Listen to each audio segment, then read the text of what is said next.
Why would a 61-year-old IT consultant from Delaware have 6 cases of Natty Light on a Thursday evening? Hint, me. See, Mike is part of Delaware's mobile driver's license pilot program. That is, his license lives on his phone. And so, I asked him to get ID'd. There you go. A lot. Oh, wow. Turns out his mobile driver's license works. It really works.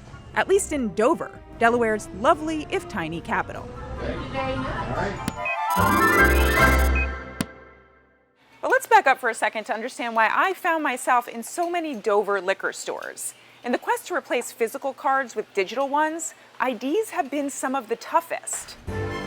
Credit cards? We're well on our way. Transit cards? New York City's MTA just started the transition, and it's awesome. Loyalty cards? Just a tap away. But mobile driver's licenses, or MDLs, a license that lives on your Android phone or iPhone, has been as hard as, well, this hard iced tea. It's a really bad joke. Delaware, coincidentally named the first state, has been one of the first states to try it out. So I met up with the state's Secretary of Transportation to ask her about it. Here in Delaware, we're running a pilot program right now. We have about 200 participants. We're excited about doing the testing, and we have lots of different companies that we've been testing with, all walks of life, been very successful with the testing so far, so we're looking to roll it out to the general public hopefully by the end of this calendar year. I just have a lot of questions about how that's going to work logistically, and with our privacy and safety in mind.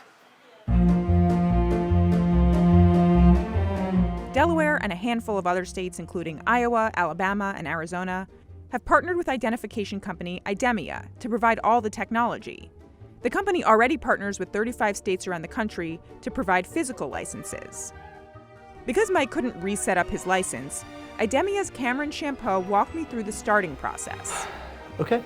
You download the app, confirm your phone number with the DMV, scan your physical license, and begin to take your new license photo.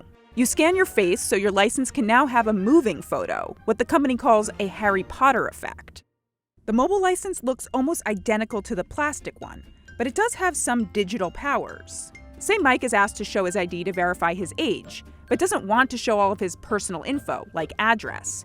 He can tap here to hide that. The app also requires a second form of authentication to get in, like a password or a rescan of your face. If a store wants more verification than just looking at the digital license, Mike can tap on the license to reveal the digital barcode, the same kind that's on a physical license.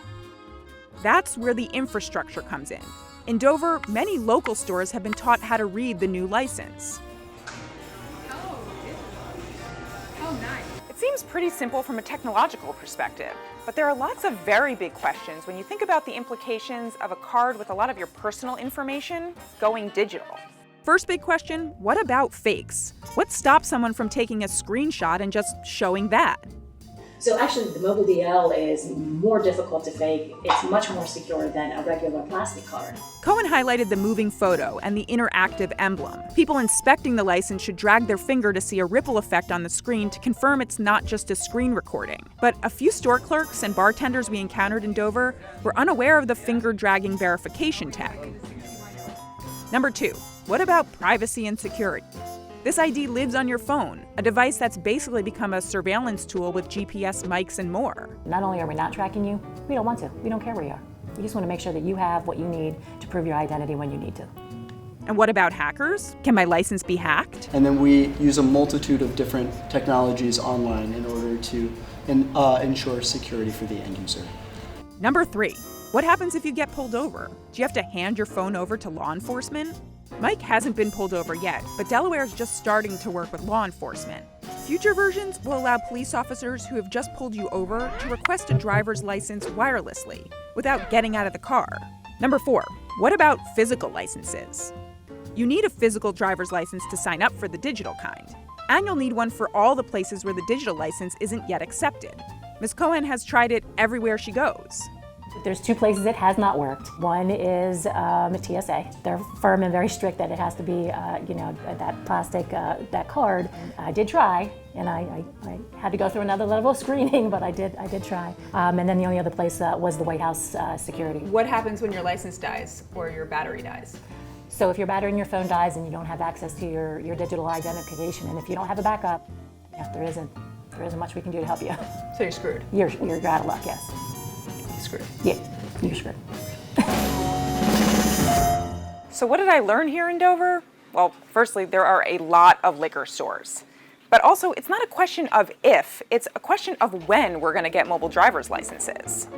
The state might promise that a mobile driver's license is safer and more secure, but just like a physical license, it's really only as good as those who are checking them. Does it look like me? What if I go like this? To your cheap Cheers. beers. Cheap beers. Cheap beers and digital licenses. And digital licenses.